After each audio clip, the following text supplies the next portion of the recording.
नमस्कार, पोल पंच में आपका फिर से स्वागत है। मैं आपके साथ हूं नरेश कोश्यारी।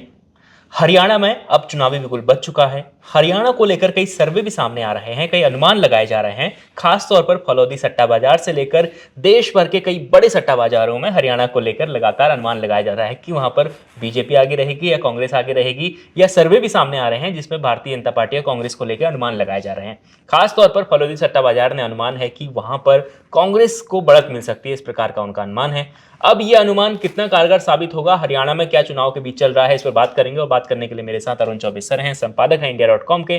तो अरुण सर, सबसे पहले बात करते हैं कि जो सट्टा बाजार का अनुमान है वो कितना सटीक साबित बैठने वाला है। नरेश, सट्टा बाजार का अनुमान जो है कभी कभी सही रहता है जी।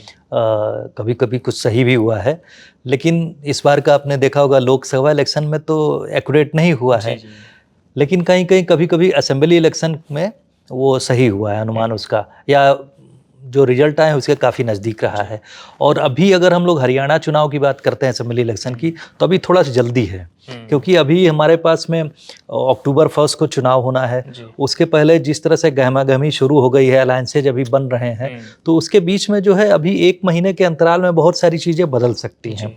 और जैसा कि आपने देखा कि पूरी तरह से उन्होंने जो है फलूदी बाजार ने, जो फलौदी सट्टा बाजार ने, और मुंबई का वो डबवाली है, तो इन दोनों के आंकड़ों पे अभी एक रिपोर्ट आई है, उसमें कहा गया है कि कांग्रेस जो है 50+ सीट जीतेगी और बीजेपी को उन्होंने जो 30 के नीचे समेट दिया है। तो हो सकता है ये आंकड़े सही भी हों, लेकिन अभी 1 महीने पहले इस तरह का अनुमान लगा लेना, मुझे लगता है समय से थोड़ा पहले इन लोगों ने अनुमान लगा लिया है, जो कि रियलिस्टिक भी अभी नहीं दिख रहा है। बिल्कुल सर, लेकिन हरियाणा के जो पॉलिटिशियंस हैं, खास तौर पर 36 बिरादरी की बात कर रहे हैं, तो ये 36 बिरादरी का कितना असर है हरियाणा की राजनीति पर, थोड़ा इस पर प्रकाश डालिए। देखिए नरेश, 36 बिरादरी यानी 36 कास्ट्स, वो हरियाणा जब बना तो उसमें उस रीजन में जो है 36 बिरादरी यानी 36 कास्ट मिला के वो लोग जनरली जो है उस एरिया में डोमिनेट करते थे। उसमें आप देखेंगे प्रमुख कास्ट में अब तो बहुत सारी वहाँ कास्ट कम हो गई हैं, कुछ और बाहर से जाके लोग बस गए हैं, लेकिन मेनली वहाँ पर जो कास्ट हैं 36, उसमें जो है तकरीबन जाट हैं, गुजर हैं, ब्राह्मण हैं, राजपूत है, अहिर है, बनिया है, सिख है, और इसमें मुस्लिम, वहाँ के लोकल मुस्लिम, उनको भी उसी बिरादरी में शामिल किया गया है। तो उनका राजनीतिक महत्व इस तरह से है, क्योंकि आपने कल देखा होगा जब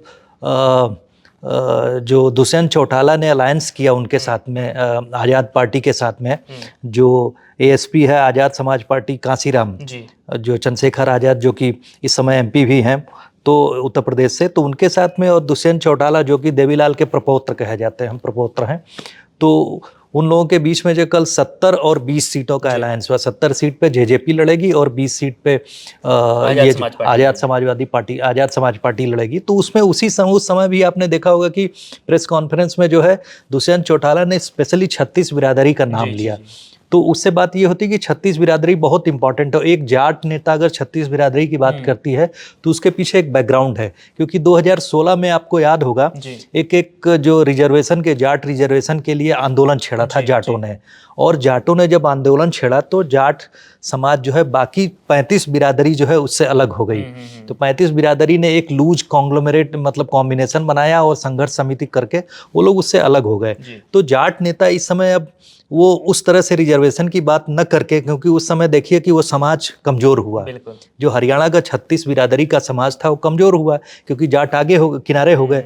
तो फिर से जो है इस बार के इलेक्शन में शायद उस कमी को उन लोगों ने रियलाइज़ किया, जाट नेताओं ने, उसमें भूपेंद्र सिंह हुड्डा हो, चाहे ये INLD के जो ज़्यादातर INLD से ही टूट के ये जो दुष्यंत चौटाला ने अपनी पार्टी बनाई और BJP के साथ में आए, तो इन लोगों ने शायद जाट नेताओं ने रियलाइज़ किया, क्योंकि उनका जो है परसेंटेज ऑफ वोट्स वहाँ पर तकरीबन पॉपुलेशन 28% है जाट्स की।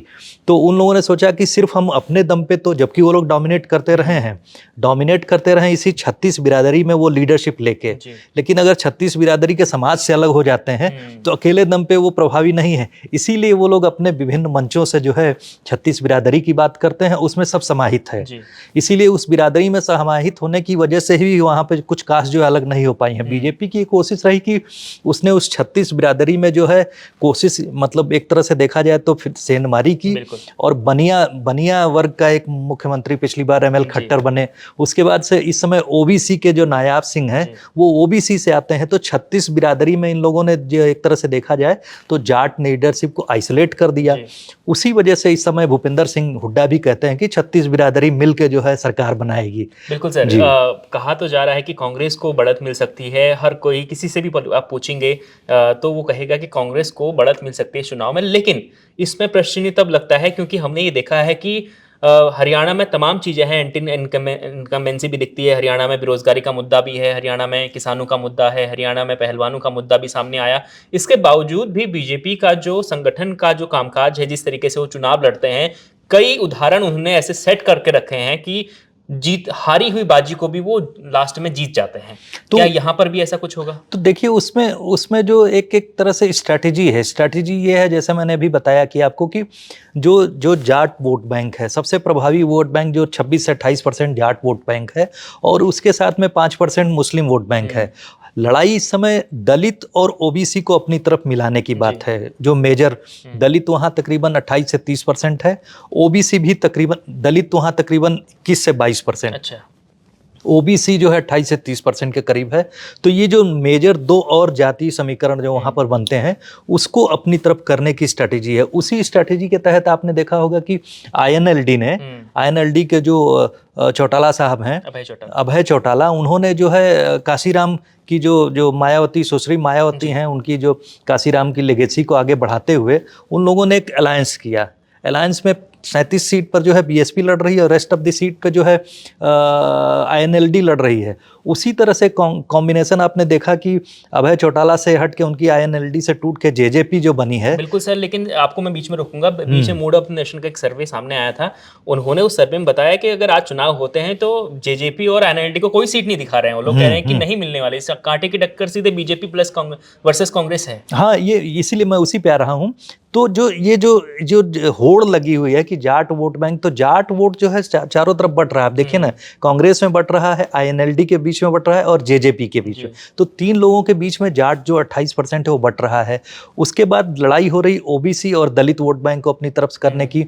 उसमें कांग्रेस और जो आईएनएलडी और जेजेपी जो जिस तरह से लड़ाई लड़ रहे हैं अभी, इसीलिए जेजेपी ने अब इनको जो है आज़ाद समाज पार्टी को जो है अपनी तरफ कर लिया है। तो वोट बैंक वहाँ पर उधर लड़ाई हो गई। लेकिन बीजेपी का कंसोलिडेटेड वोट बैंक इस तरह से आप कह सकते हैं कि बीजेपी जो है ओबीसी को अपना मुख्यमंत्री बनाया हुआ है।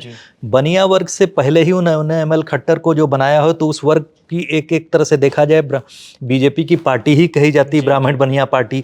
ब्राह्मण वहाँ 8% है, तो 8% प्लस ओबीसी और उसके साथ में जो है बनिया वर्ग मिलके, और इसके बाद में दलित, चूँकि जब सरकार सत्ता में होती है तो उसके प्रोग्राम से बहुत सारा एक वर्ग जो है लाभान्वित होता ही है, तो पूरा वर्ग नहीं शिफ्ट होगा वो। तो उस तरीके से देखा जाए तो उसमें भी उनकी अपनी एक पकड़ है। मुस्लिम वोट बैंक को हम लोग कह सकते हैं कि वो कांग्रेस यानी इंडिया ब्लॉक की तरफ जा सकता है। लेकिन सब ये है कि इस बात पे निर्भर करता है कांग्रेस की जीत। अगर मुस्लिम, जाट और दलित वोट अगर बढ़ता नहीं है, कांग्रेस को मिलता है, तो तब कांग्रेस की सरकार बन सकती है। हाँ, वही मैं कह रहा हूँ कि मुस्लिम, जाट वोट बैंक, मुस्लिम वोट बैंक और उसके साथ में अगर दलित वोट बैंक वो लोग पा लेते हैं तो उनका कंसोलिडेटेड अलायंस बनता है। लेकिन वहाँ पर जाट में भी सबसे ज़्यादा मारामारी है। जाट पूरा का पूरा 28% जो है, 2 सबसे बड़ी दलित पार्टियां। हाँ, और कांग्रेस को नहीं देगा ना वोट। अब ये भी तो आप पूरी तरह से नहीं कह सकते कि पूरा का पूरा 28% जाट वोट बैंक जो है भूपेंद्र सिंह हुड्डा के साथ खड़ा हो जा रहा है। तो उसमें ऐसा नहीं है। उसमें जो है आप देखेंगे कि आम आदमी पार्टी भी आ रही है, जेजेपी और ऐसे जेजेपी पर प्लस एएसपी एक अलायंस बन गया। दूसरा जो है आईएनएलडी बीएसपी हो गया है। तीसरा कांग्रेस का है एनडीए अलायंस। उसके साथ में आप देखेंगे कि आज जो डेवलपमेंट हुई है, कांग्रेस के साथ में समाजवादी पार्टी भी वहाँ कह रही कि अगर हमने उत्तर प्रदेश में आपको मदद की है तो आप साहब महाराष्ट्र में भी हमारी मदद कीजिए, हरियाणा में भी हमको कुछ सीट दीजिए। और आपको बता दूं कि आरएलडी भी 10 सीट पे अपने कैंडिडेट्स उतार रही है वहाँ पे। तो ऐसा लग रहा है कि जैसे सभी लोग उस होड़ में शामिल हो गए हैं, और उसमें हो सकता है कि बीजेपी के साथ में कुछ आरएलडी वहाँ पर समझौता कर ले कि उसमें 1-2 सीट हमें दे दीजिए। अगर वो लोग नहीं जाते हैं तो जाट वोट काटेंगे। तो जाट वोटों का बिखराव इस समय जबरदस्त है, दलित वोटों का बिखराव जबरदस्त है। उसमें बचता है ओबीसी कंसोलिडेटेड और उसके बाद ब्राह्मण, बनिया, राजपूत, गुज्जर, ये सब जो छोटे छोटे जो 36 बिरादरी के बाकी वोट बैंक बनते हैं, उसमें छोटे छोटे सेगमेंट्स में इवन राजपूत 3.5% है। तो ये सब वोट जो है बीजेपी इन छोटे छोटे वर्गों को टारगेट कर रही है उसके बीच में, और प्लस उनका सरकार में होने का कुछ फायदा हो सकता है। एंटी इनकम्बेंसी बहुत बड़ा फैक्टर होता है, लेकिन ये सब फैक्टर्स भी बहुत पॉजिटिव फैक्टर हैं जो कि बीजेपी की उसमें जाते हैं। लेकिन इसके बाद जो सर्वे आ रहे हैं उनकी हम लोग बात करते हैं, तो चूंकि 10 साल का पीरियड हो चुका है, एक एक कार्यकाल हो रहा है, उसके बाद एंटी इनकम्बेंसी आती ही है। बिल्कुल एंटी इनकम्बेंसी आती है तो उसमें भाई इस समय लोग इसीलिए बात कर रहे हैं, लेकिन पूरी तरह से एक तरफा चुनाव होता हुआ नहीं दिखता है। बिल्कुल सर, इस बीच में आपको बता दूं कि कुछ सीटें ऐसी भी हैं जो बल्लभगढ़, फरीदाबाद, इस इलाके में, यहाँ पर जो प्रवासी लोग हैं, जो बाहरी लोग हैं, वो भी बहुत अच्छी संख्या में है। उनका भी ये मान के चले कि 20 से 30% लोग बाहरी हैं फरीदाबाद वाले इलाके में, और वो भी बीजेपी के लिए प्लस पॉइंट साबित हो रहा है। ये बिल्कुल सही आपने फरीदाबाद की कही, आप गुड़गांव का ही एग्जाम्पल ले लीजिए, बल्लभगढ़ के आसपास ये जो इंडस्ट्रियल बेल्ट है, तो वहाँ पर यूपी, बिहार और बाहर से जगहों से लोग आए हुए लोग हैं। तो ऐसा नहीं है, तो ऐसी जगहों पे बीजेपी का एक प्रभाव क्षेत्र बनता है।